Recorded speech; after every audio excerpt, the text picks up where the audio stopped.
It's doing the same. What? Jay is up there watching the Oh, complete 100%. oh. I guess we're just not gonna black out enough. Morning, Cantor, Lorna. Morning. It's very sunny here. For now. Right, for now. Not for long.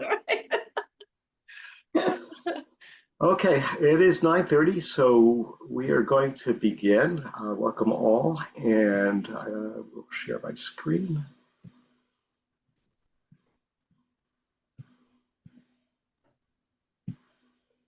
Okay, let me close this off here. Okay. So we're going to take a deep dive into looking at Passover, which or Pesach, and we're going. For those of you who like word origins and etymology, you're going to have fun with the first section of this, and then we're going to move into some of the more biblical scholarship, looking at cultural, anthropological perspectives on the development of Pesach and Chag HaMatzot, and if we get time, there are other holidays in Pesach we can explore. So I have a question for you, Hank. How many holidays are associated with Pesach? Can you name how many? Chag HaPesach, Chag HaMatzot, Zecher L'Tziat Mitzrayim. I don't know which other ones you have in mind. Well, let's see. Aviv. Chag HaAviv, which Chag could Haviv, very good. And Zman Cherutenu. Zman Cherutenu, right? The time of our freedom. It's Got it. 4. Chag HaKatzir, Chag, yes, yeah, right. barley. The harvest time, yeah. Okay, but these can be separate holidays. They could also be different names for Pesach, but they could have its origin in separate holidays. But today, we have it's not really a holiday, but or a festival day that starts the day before Pesach. What's it called? Oh, the fast of the firstborn. Chag Right.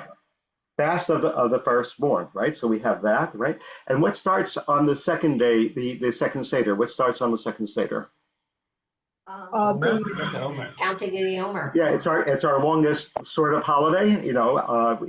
49 days, ending on the 50th day of Shavuot, right? So we have that. We also have a holiday, sort of, well, not really a separate holiday, but maybe it once was. Is it the second day of second morning or the first morning of Pesach, Lorna, when we Tefilat Geshem, it's Tfilat Tal, right? The prayer for dew, right? First day. First day, okay, right.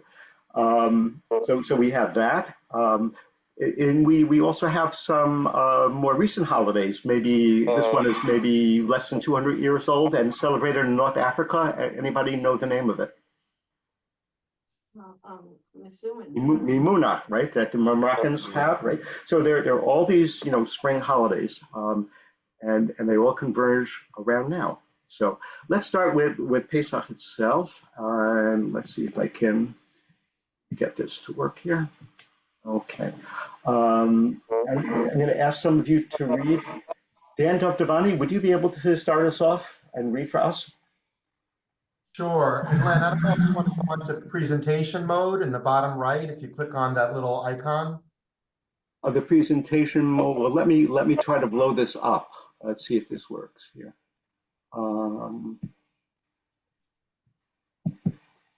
There we go. Is that better? Yeah. Okay. All right. Hizkuni, a 13th century French commentator, wrote this midrash about the Pesach offering, that its origin lay in roasting an animal as a way of taunting the Egyptians. The Egyptians worshipped sheep. All the Israelites would roast sheep at twilight on the 14th day of the first month of the year. With the powerful smell of this gigantic barbecue wafting over the Egyptians, reaching deep in their nostrils, they would then know that the Israelites were eating their God. I call this the Uf Salachas. theory of the origin of Pesach, the Passover sacrifice. Yiddish and now Hebrew, meaning just for the spite of it. This sounds like the stuff of blood libel. This, Yeah. Deicide. um, Lisa, you had a comment? yes, I wanted to say that that's a commentary on what actually took place. It was many centuries after, this happened. So I don't think, I think it's drush rather Yes. than a typical of or telling us something about the ancient times and their ancient celebrations. Yes, exactly so. Thank you. Go on, Dan. His Kuni goes on to say that eating the Pesach offering with the merorim, unpleasant tasting bitter herbs, was a further way of degrading the god of the Egyptians. And not only that, but with the Israelites having to purchase the animal 4 days in advance, the Egyptians would see their god degraded and helpless and awaiting slaughter for 4 days. Along the same lines, another commentator adds that having to roast the animal whole would leave the Egyptians no doubt that what the Israelites were roasting was a sheep.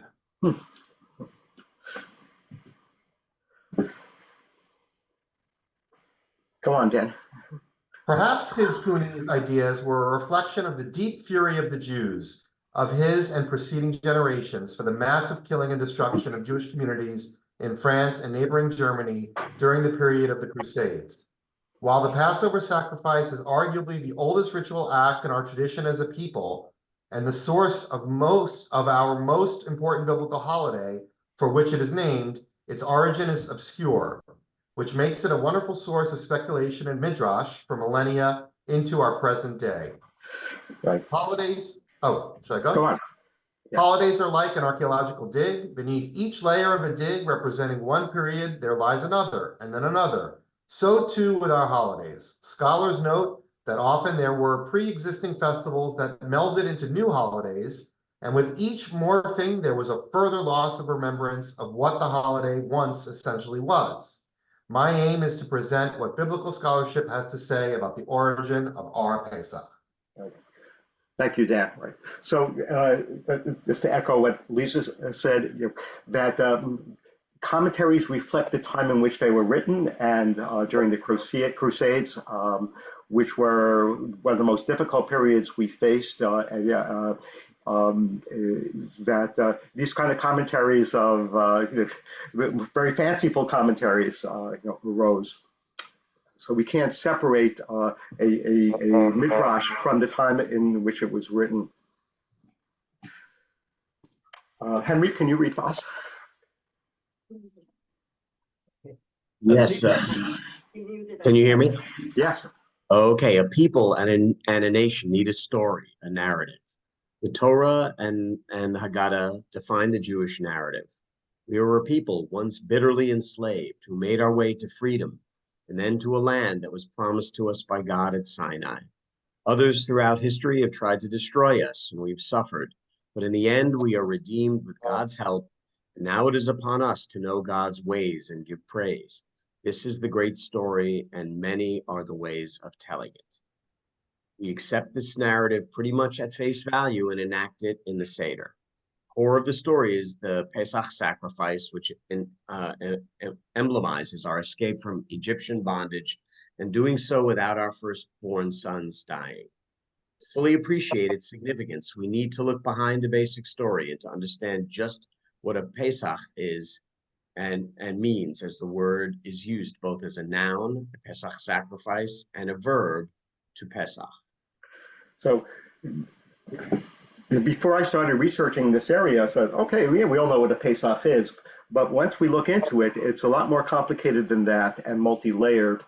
So it was spring of 1972, and my college buddy and I had moved into a basement apartment of a private home in Brooklyn on Avenue L and Ocean Parkway. Lorna, I think you know that part of Brooklyn pretty well.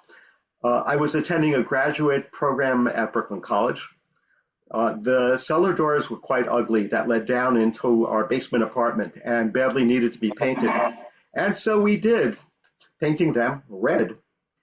And while we were doing this, a very weird sensation overcame me, half funny, half frightful. I had suddenly realized that the day that we were doing this painting was Good Friday, and that Pesach was around the corner. Yep, here was this Jew painting his doorpost red just before Pesach. A shiver ran down my spine and a brief flash of paranoia. What had suddenly come to mind were the blood libels of the Middle Ages.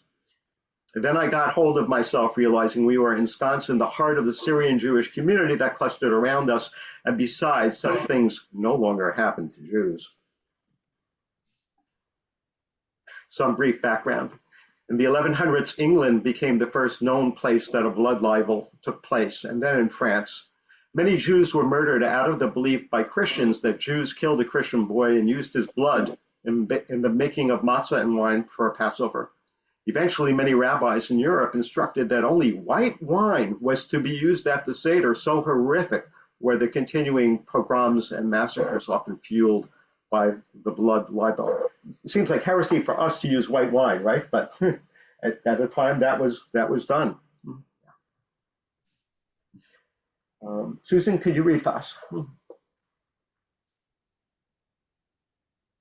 The Passover season is such a fraught time of the year. For us, Pesach is the central festival in our tradition. The related holiday of Easter is the holiest time of year for Christians. In large swaths of the ancient Near East, including Babylonia and Persia, this is when the new year, known as Nowruz, occurs. The holiday, which predates Islam by a millennia, is still celebrated today. It should be by a millennium, is still celebrated today and took place this year around March 21st. There is a pivoting of nature that occurs at the vernal equinox generally, and at the first full moon following it in particular. The following comments are from the Eitz Chaim Chumash, which states on page 383 that the Hebrew noun Pesach has given rise to the English adjective Paschal, used to designate the Passover holiday and Easter. Pesach was assumed in the Exodus narrative to be an immediately understandable term, so it must have a history that predates the Exodus.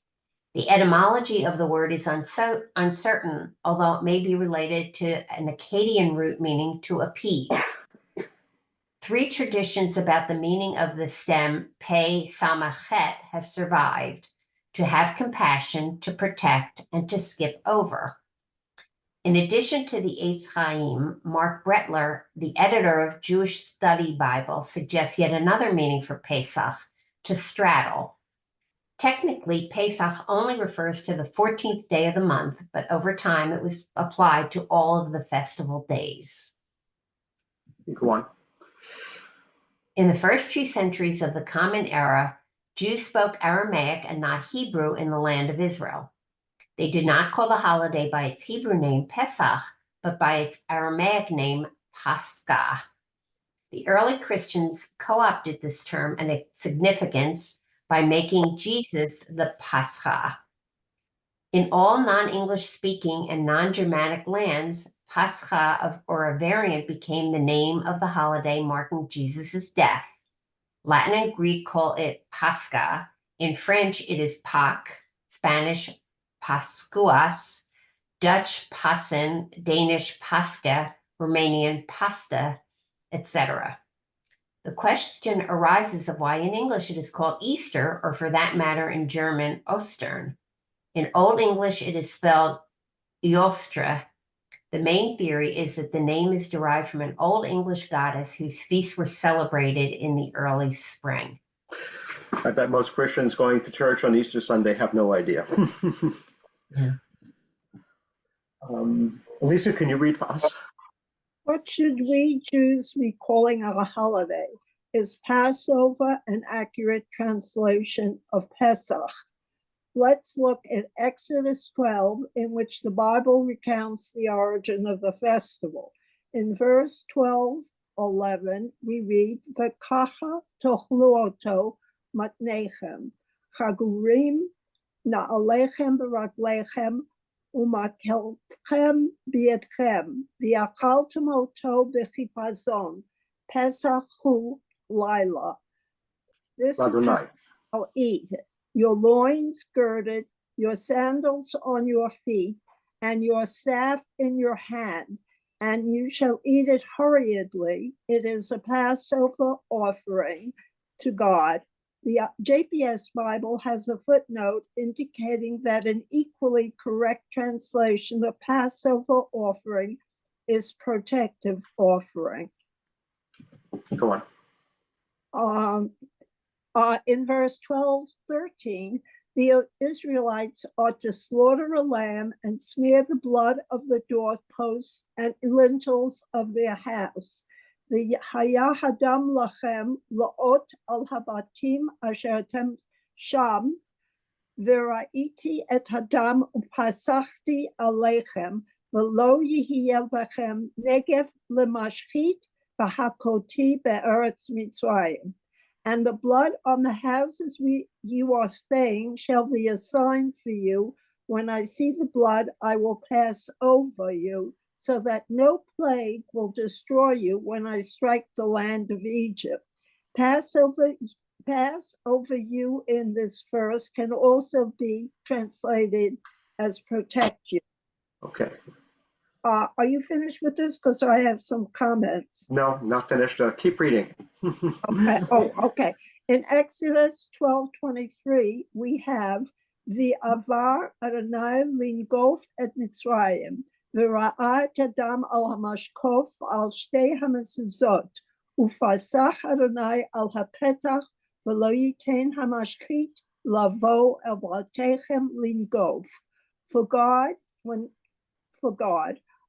when going through to smite the Egyptians, will see the blood on the lintel and the two doorposts, and God will pass over the door and not let the destroyer enter and smite your home.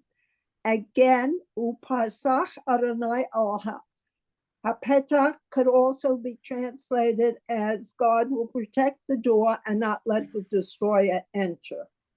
Keep going. And finally, 12:27, Ve'amartem zevach Pesach hu l'Adonai asher pasach al batei bnei Yisrael v'Mitzrayim v'nakpo et Mitzrayim ve'et batenu hitzil v'yikod ha'am v'yishtachavu.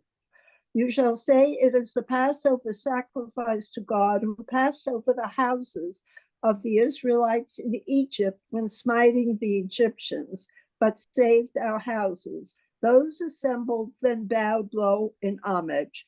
Once again, Passover sacrifice can be rendered as offering of protection, and pass over the houses can be rendered as protected the houses. Right. You wanted to make a comment. This would be a good time. Yeah. There is, in Hebrew, Piseach means someone who limps.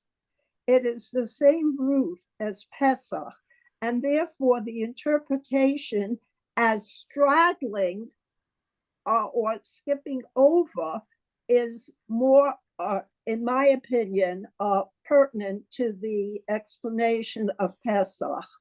And that I'll go, I have some other comments to make, but I think that's the one I would make now because we're talking about this particular section or this particular holiday. Thank you for that. We're actually going to look at that.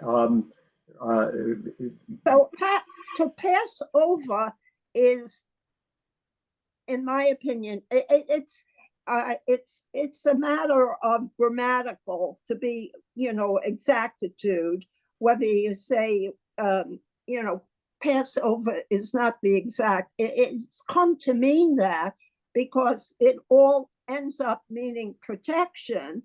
But if you want to be exact about the grammar, then you don't use Passover. Right. I think we saw the word avar, which does in fact mean Passover. There it's clearly Passover. And there's no ayin vet resh. We're going to see, we're going to be looking actually a little further into the etymology of Pesach. So hold your horses for a moment, okay? Okay. Linda Black, can you read for us? Okay.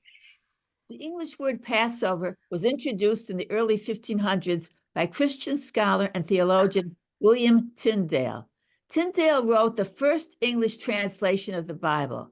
Much of his translation was then used in the early 1600s with the publication of the King James Version of the Bible.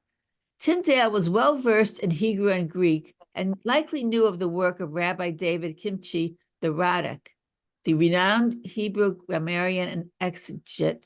The Radak has written that Pesach has the meaning of skipping over. Okay, so we have that tradition that goes, way back into the Middle Ages, that translation. The skipping over is related to this straddling, and because Yes. a disabled person would move that way. We'll get to that in a moment. Keep going, Linda. Okay, however, in Isaiah, Pesach appears with the meaning in contemporary translations to protect. Only the KJV translate the word as passing over. I'm Just read English. Okay. Like the birds that fly, even so will the Lord of hosts shield Jerusalem, shielding and saving, protecting and rescuing. Can I just say, it never really occurred to me, there were so many early versions and so many different words. I always would just read all my life in Hebrew school, just this general summary. So this is sort of really interesting. I just put this my comments in. Thank you. I just want you to know, I just took it, whatever I was taught, and I never thought ever occurred to me there would be all these things over the different ages and people's. So I just want to mention. Thank you for that. Yes. So here we have the word Pei Samachet, and if you're saying, like the birds that fly, God will shield Jerusalem, it could be passing over it. No. It's clearly meaning in Isaiah, the word Pei Samachet means protect. You all see that here. It's unambiguous. But yet the King James Version, based on William Tyndale, still translates it as passing over, because once they see that word, they're going to be consistent for consistency's sake, damn the context of it. So, but right, there's no argument that Pesach here means to protect, right? Okay. Linda, continue. Isaiah, King James Version. As birds flying, so will the Lord of hosts defend Jerusalem. Defending also, he will deliver it, and passing over it, he will preserve it. Passing over it makes no sense at all here. Only protect works as a translation of the root pe samachet. Go on. The oldest translation of the Bible is known as the Septuagint and dates from the 3rd century BCE. The Septuagint, which is a Greek translation made in Alexandria by a consortium of scholars, used the Greek for protect in Exodus 12:13 and 12:27, and not Passover. So here we have one of the oldest traditions of translation that's available to us, and guess how they translated it? Okay, as protect. Go on. Targum on Kilos, the official Aramaic translation of the Torah used by Babylonian Jewry, composed 80-120 CE, has Pisca for the Hebrew Pesach, pertaining to the name of the sacrifice in Exodus 12:11. In verse 12:13, the verb form of the Pesach root, ufasach alechem, is rendered in Aramaic as ve'echas alechem, and the same in verse 12:23. In verse 12:27, the Aramaic hayas is used for the name of Pesach sacrifice, and has, Hebrew pasach, for God's action regarding the houses of the Israelites. So Oculus, writing in the year 80 of the Common Era, uses the root chos, okay? And here's the Aramaic dictionary looking at the word chos. which means to protect or spare or have consideration for. So we have Onkelos also with protect. So thus the late first, early second century Aramaic Targum supports translating the Pesach offering as a sacrifice or offering of protection. I will Pesach the houses of the Israelites. I will protect or spare the houses of the Israelites. So Karen, can you read for us?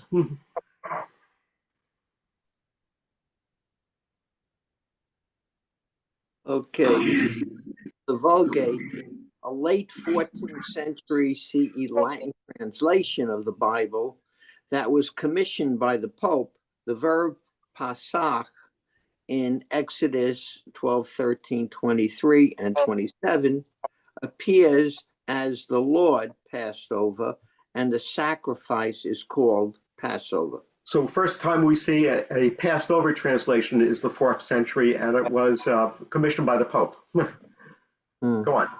The Eitz Chaim Torah and commentary states that most ancient translations and commentaries render the verb as spared, had compassion, or protected. It continues. The sacrifice, accordingly, is called the protective sacrifice, referring to the protection of the Israelites during the final plague. This is very likely the correct translation. So this is our own Eitz Chaim Chumash saying that. Go on. So why does Passover persist in many, if not most, modern Haggadot? Some early medieval commentaries, Rashi and the Radak among them, maintain that a Hebrew root could only have one basic meaning. Pesach, with its root of Peh Samachet, had the core meaning of limp.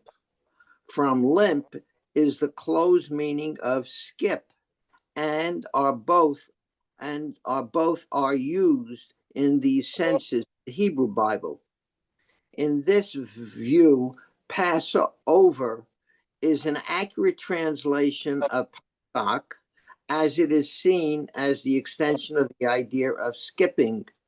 Between Rashi and Radak, along with the influences of the King James Version of the Bible, it is not hard to see the persistence of Passover as the name of the holiday and main sacrificial rite, and the use of passing over as its verb form in English translations. Thank you, Howard. Karen, can you read for us?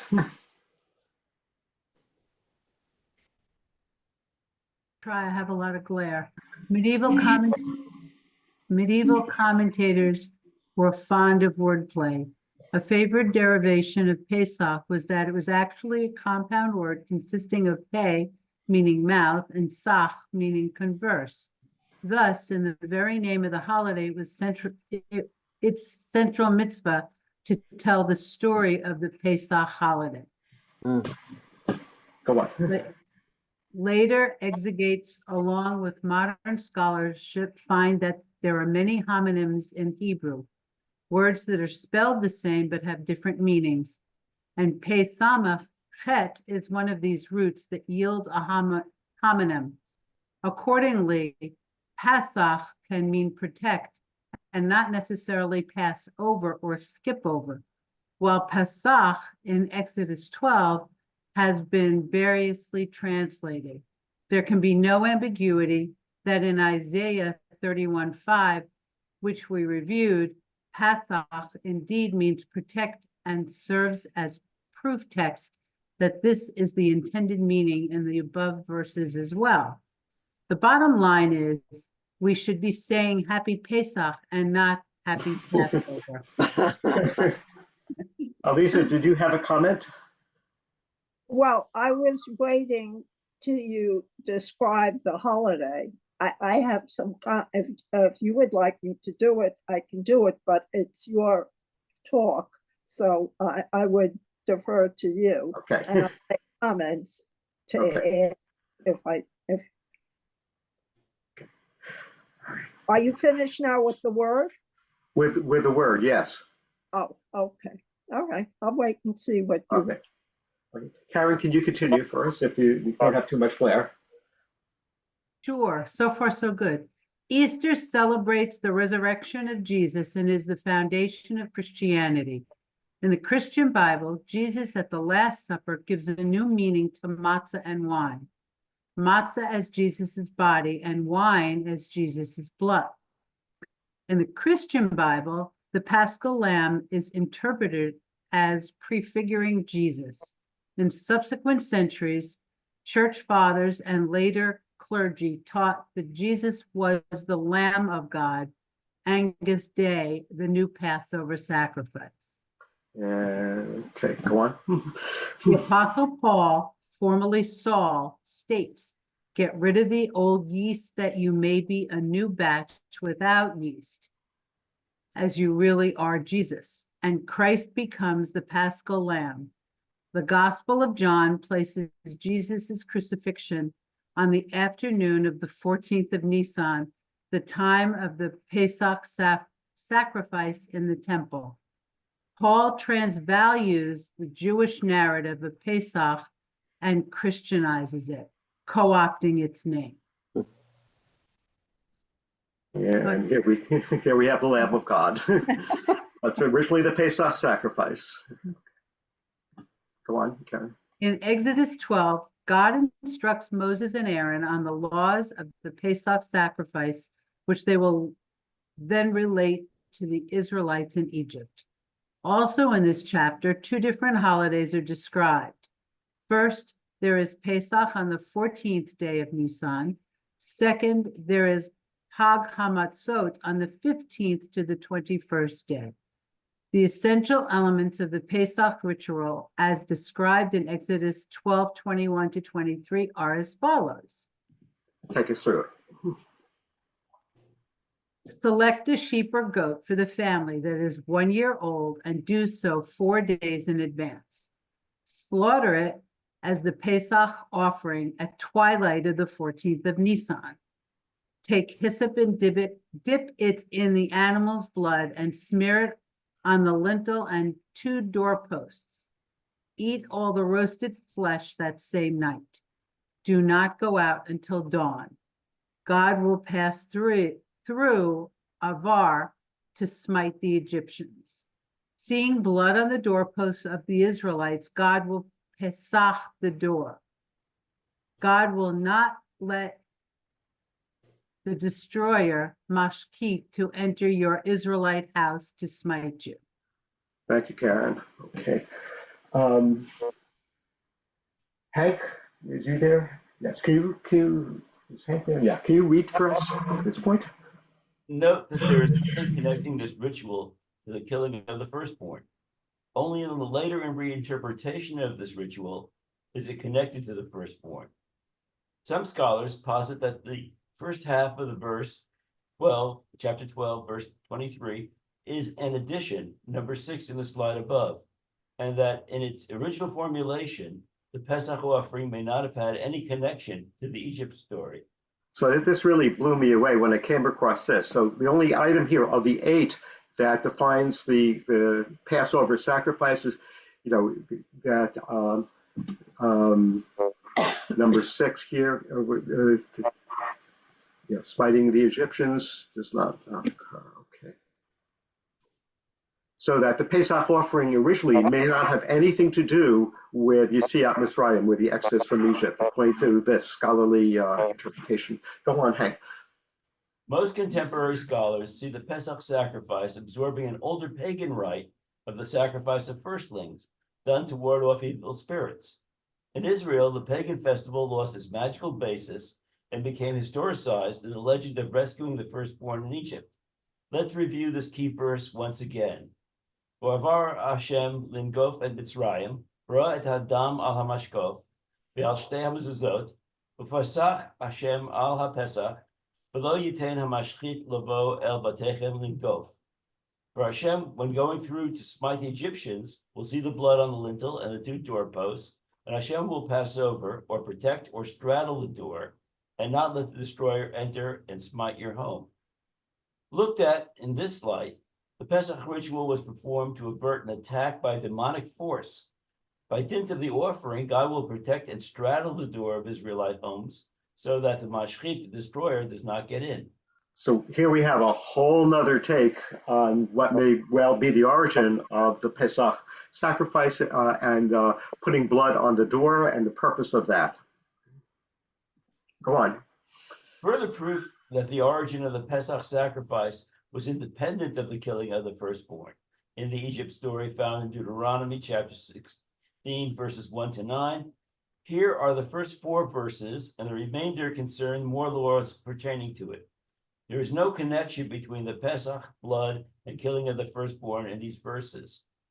Shomor et chodesh ha'aviv, v'asita Pesach lada Shem Elokecha, ki v'chodesh ha'aviv hotziacha Hashem Elohecha miMisraim laila. Observe the month of Aviv and offer a Passover protective sacrifice to your God, Hashem, for it was in the month of Aviv at night that your God freed you from Egypt. V'zavachta Pesach l'Hashem Elokecha, Sonu Vakar, Bamakom Asher Yivkar Hashem, L'Shakein Shemo Sham. You shall slaughter the Passover protective sacrifice for your God from the flock and the herd, in the place where Hashem will choose to establish the divine name. Keep going. Lo tochel alav chametz, shivat yamim tochal alav matzot lechem oni, ki b'chipazon yatzata me'eretz Mitzrayim, leman tizkor et yom tzetecha me'eretz Mitzrayim, kol yemei chayecha.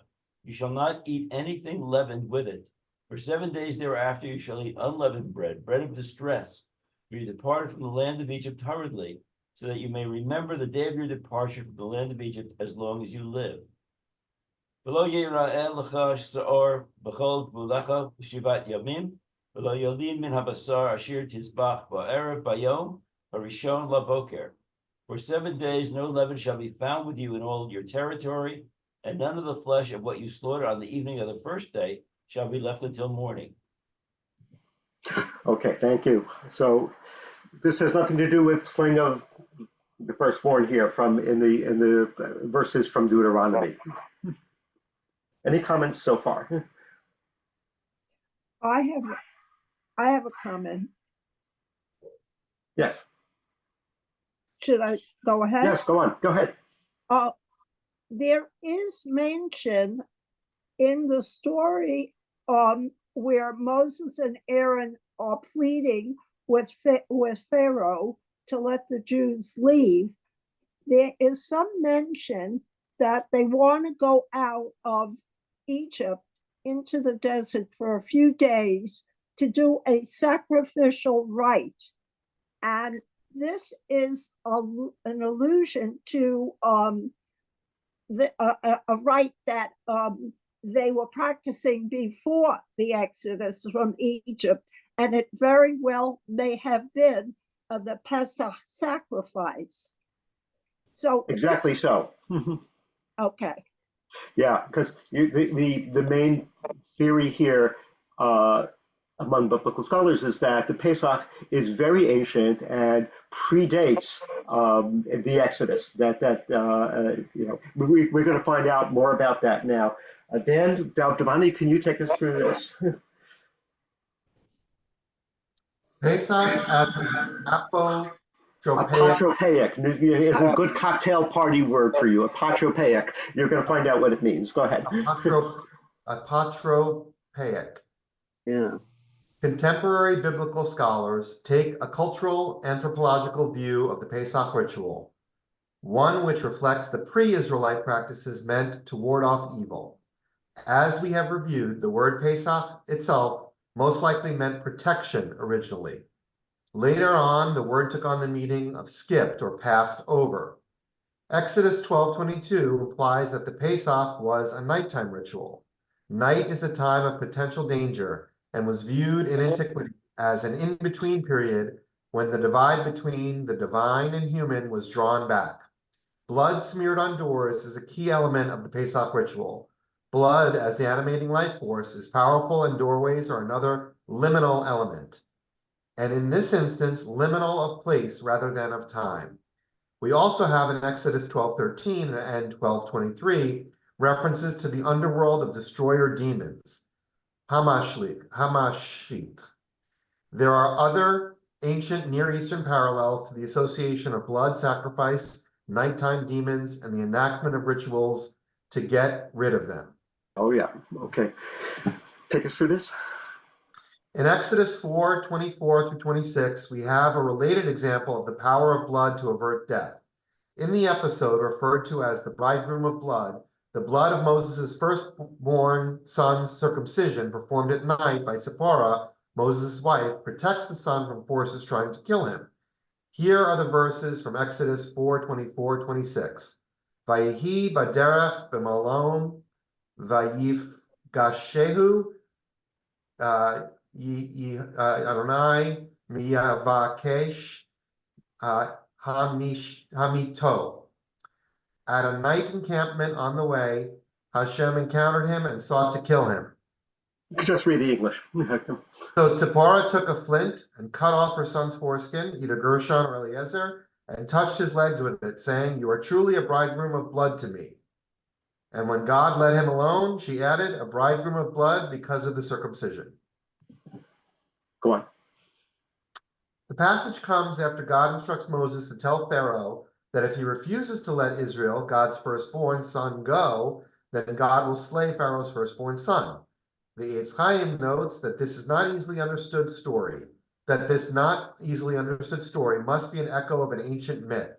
It points out a correspondence between the blood of circumcision to be smeared on the boy's legs in this brief story and the visible sign of blood in the Pesach ritual. In both instances, here and in Exodus 12, God comes as a destroyer, and blood protects against evil. Also noted in this narrative is the vital significance of circumcision and the serious consequences of neglecting to perform it. Regarding the curious phrase Chatam Damim, bridegroom of blood, Eitz Chaim speculates that since in Arabic Chatan denotes to circumcise as well as to protect, the phrase could mean, "You are now circumcised and so protected for me by means of the blood of circumcision." So who knows if that has some of the origin of our own circumcision ritual, the Brit, that is protection too. Could be. All I know is all this stuff isn't exactly helping our current PR issue in the Jewish religion. Just saying. Right. Henry, can you take us through the next few? Okay, many scholars are of the opinion that the Pesach ritual began at a springtime rite of semi-nomadic shepherds when they prepared to move the flock to new grazing grounds. Much was at stake as there was a need to secure the flock, and with it, the coming year's supply of dairy, wool, and meat. Spring was also the birthing season of the flock.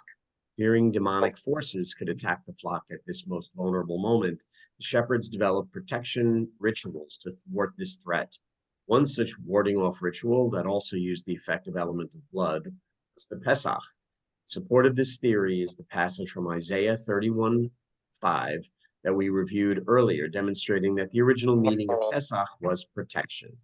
In some major museums, like the Metropolitan Museum in New York City and the Penn Museum in Philadelphia, among their collections of artifacts from the ancient Near East are bowls of Aramaic words written in Hebrew letters from 6th century Iraq. These incantation bowls were used by Jews and were placed upside down and buried under the front of the door of a dwelling, and their purpose, ward off demons. Okay.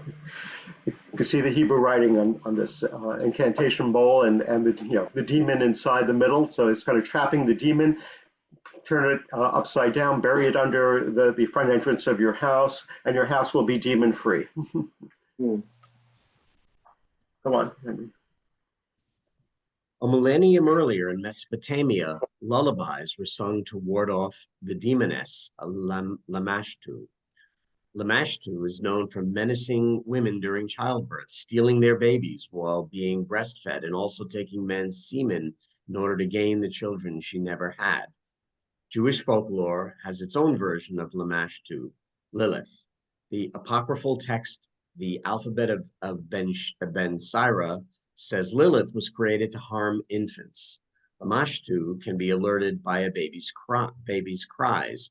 She is a helper demon, the evil eye, who flies around into doorways seeking to do harm. These lullabies also reference the ancestors of the house who might leave along with their protective presence if the baby keeps crying. In the lullabies, the babies must be kept safe and comforted, and the ancestors appeased. So these rituals to ward off the harmful demons or the evil eye are millenniums old and persist to this day. I don't know if any of you have had the custom of a grandmother tying a red ribbon around a newborn baby's crib, right? That's within our living memory, and probably other cultures have these kinds of rituals as well. Because a baby born at a liminal time, birth, right, and maybe is at risk for bad stuff happening in the initial time after birth, so like springtime, it's a liminal time for culture, so it needs to be rituals for this. Okay, Susan, could you take us to the next few?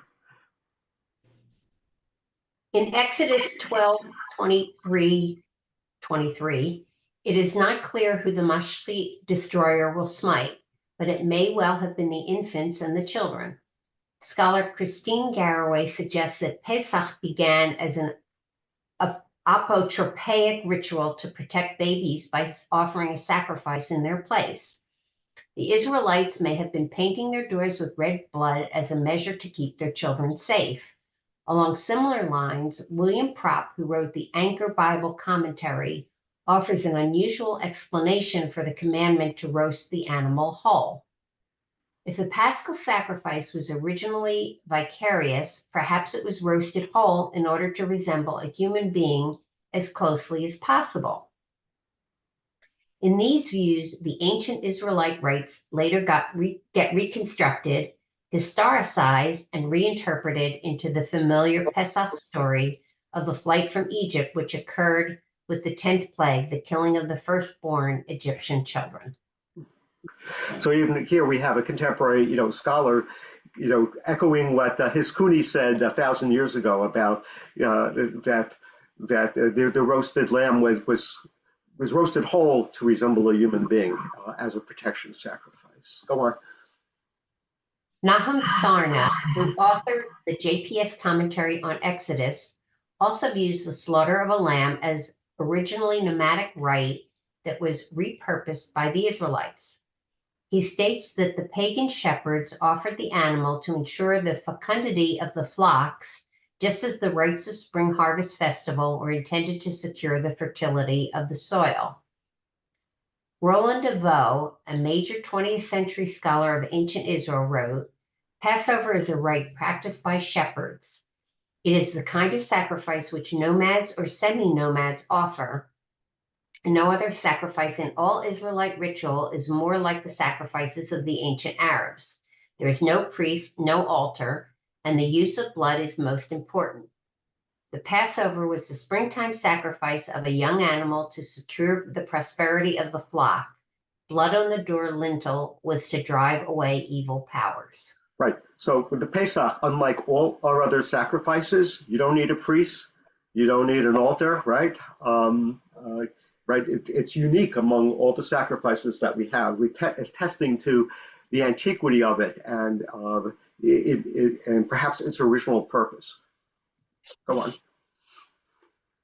Roland de Vaux goes on to say in the nomadic feast, the meat was roasted and eaten with unleavened bread, still the normal bread of Bedouin, when he wrote his seminal book, along with bitter herbs, desert plants that the Bedouin used to season their food.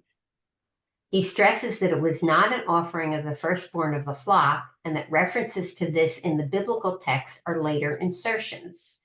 The idea that it was a substitute for the firstborn Israelite child that otherwise would die in the plague of the firstborn reflects the later historicization of the festival once the Israelites were settled in the land of Israel. Okay, two comments here. So, there's a leading theory that all our festivals were once agricultural festivals of one kind or another, and they were later historicized to demonstrate the story of our people and the land of Israel, coming into the land of Israel, and the important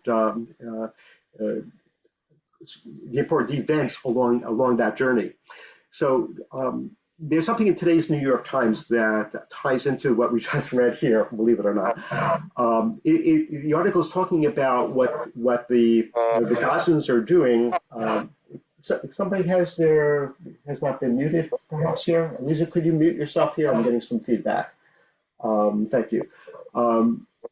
So the article describes what the Gazans are doing to prevent hunger, and that they know that there are these wild plants that are growing, and they're not a food by itself, but they have some protein in it, and they have some kind of weird taste, and they use that, with water, whatever, and some other things they have, and it makes kind of a broth for them, and it's staving off hunger. And it reminds me of the Merorim that the scholars saying that it's better when you use to season your food. They grow in this part of the world. It's all over the place.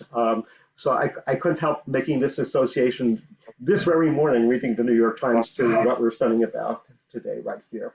So anyway, there's that. Anne, could you read for us?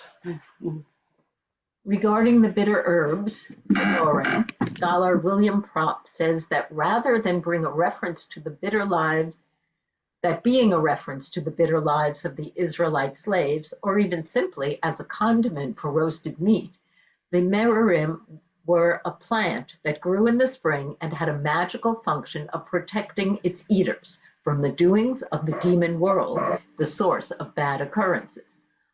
Alternately, he posits that the merorim were part of a primitive ascetic repast and were consumed in mortification and penance, a privation ritual. By depriving oneself of one's usual routines and pleasures, protection from bad things happening is obtained. Propp's hypothesis brings to mind our privation rituals on Yom Kippur, where we are commanded to afflict ourselves in order to ensure a good new year. Okay, Hank, this question's for you. Is there another privation ritual that occurs around that time of the year in the synagogue? I'll give you a hint. It's part of the holiday of Sukkot. Are you there, Hank? Len, I couldn't exactly hear what you said because there was feedback. Could you repeat that? Yeah, Elisa, we're getting some feedback, and you're the only one that's, maybe if you mute yourself. Okay, okay. My question is there another holiday that has a ritual which we could define as a privation ritual, where if we afflict ourselves in some way or some symbolic way, it may help ensure a good new year? Yom Kippur. Yes, well, Yom Kippur, yes, Yom Kippur itself, we afflict ourselves, but is there another holiday at that time of year? Are you referring to living outside of our house in the sukkah? No, that's a nice thing. Hint, it happens later in Sukkot. Okay, another hint. What happens at Hoshana Rabbah? I was just we going beat to the say Arabah. that we beat the, yeah. Right, we take the willows and we beat it, as if we were beating ourselves, but we're not. We're beating on the shulchan or whatever, right? It's a symbolic privation ritual to ensure a good new year, because the New Year holidays are not over until Simchat Torah, right? So it's all one season there. Okay.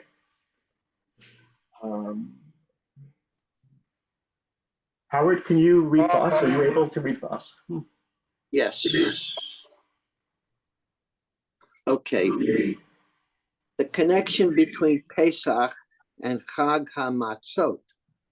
Most modern scholarship holds that Pesach and Chag HaMatzot are parallel ancient Near East traditions that the Bible attempts to harmonize and historicize, but there are some others who argue that they are aspects of a single tradition.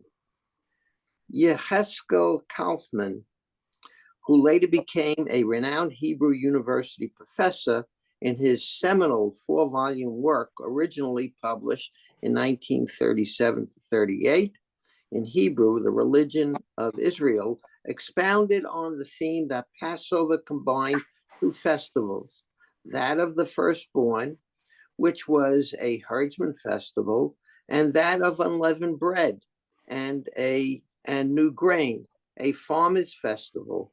Shavuot, celebrating the reaping of first fruits, was in effect the conclusion of the festival of new grain, the finish of the wheat harvest. Many scholars have expanded on Kaufman's thesis ever since, and it has become a mainstream view, given that Kaufman understood Israelite religion as an original creation of the people of Israel. In his view, whenever pagan apotrophic influences there were in the Pesach ritual, and the Matzah festival became assimilated to the historical legend of the Exodus at an early stage in the development of Israelite religion. Go on. The Bible tells us that by temple times, many animal sacrifices had to be offered together with matzah, unleavened bread. The sacrificial animal had to be pure and without blemish. So too the type of bread offered with it, as leavened bread was susceptible to rot and decay. And a cracker type bread does not get moldy. A riddance of anything leavened would be even more necessary at the start of the agricultural new year in order to ensure a year of health and good fortune. Leaven had to be strenuously avoided, lest it contaminate the new year sacrificial offering and the ripening of cereal crops. Go on. The Bible command, Exodus 12:10, to eat the offering in a single evening and to burn any remains, reflects the fear of decay and ritual impurity. The ancient rituals of feasting and offering sacrifices to appropriate the god were necessary at a time of the year when the gods were deciding the faith of the community for the coming year. At the passing of the year, a liminal time, evil spirits were viewed as most active and dangerous. This may have been particularly urgent at the first full moon of the new year. More protection rituals were needed out of these concerns. In addition to ensuring the ritual purity, smearing blood on doors or bodies was essential to protect the faithful. Thank you, Howard. I'm going to stop here for now. We're getting close to 10:30. I just want to leave some time for comments and questions. I hope this has opened up. You're thinking about the meaning of Pesach and so the rituals, what some of the original circumstances that led to the development of these rituals may have been. So, yes, just speak. Just unmute and speak. Oh, okay. Elisa. In my opinion, and from what I have read, the Pesach ritual is more ancient than the matzah ritual. Because the Pesach ritual was celebrated when the Israelites or the forerunners of the Israelites were nomadic, and herding was very important, and setting out for the new year to change areas where they would settle just for the summer took place. Whereas a Matzah festival was more agricultural, when they were no longer nomadic but had settled the land, and it pertains more to this. But later on, there was a lot of merging when they merged the holidays, the ancient holidays, they mixed up the rituals and incorporated some from each of the ancient holidays. So I think that's important to note. The other thing is matzah in the ancient times was pita, not matzah that we know today. You can make pita without leaven. I watched Bedouins do it in the desert when I was in Israel and hiking the Sinai some years ago. All it has is flour, water, and maybe a little salt. And it rises in the sun on a stone or something, and it's baked.